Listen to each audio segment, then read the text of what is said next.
Baby! Naulian naman na siguro, Mark. Ay, may... Naulian na, oh.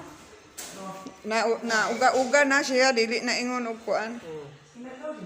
Sus, ato pagid mo atong mountain road nga perting ningawa, walay tao. Sus. Di mo magpatakag kusog padagan kay diha ang aksidente. Ang kuan diha minahinay lang ba kay aron makakontrol. Mura na ba gyud nagsaba pag ang messenger ni Tijoy mo ako nakitaan. Joy, kinsa man ni Joy? Insa si Maiko man nami. Kung nganong wala man ni siya nagpaybalo na. Wala naman ko nakatulog.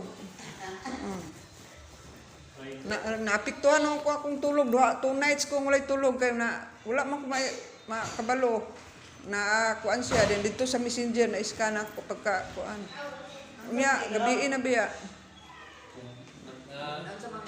Na-aksidente na anday siya. Then, nakuha ng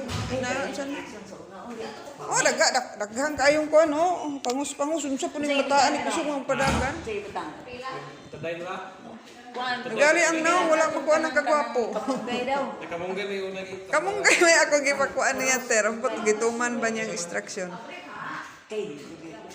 daghang kay pangus motor sa mountain road pag yun nga grabe ka mingaw bukid eh? Oo. Dili siya bukid pero ang kuan walay tao. Kusog siya kay kusog isla magpadagan adto kay mountain road ba no? Wala may enkwentro. Pasalamat lang yung kas Ginoo nga ang bata wa gyud si say give safety gid sa Ginoo. Ug ikaw pod gas-gas lang mga ginagmay. Nang dako kayong pagpasalamat ninyo sa Ginoo ana no. Magi proteksyonan mo. Kay grabe tong lugar murag habusado ang motor dito kay mo toy racing na lugar.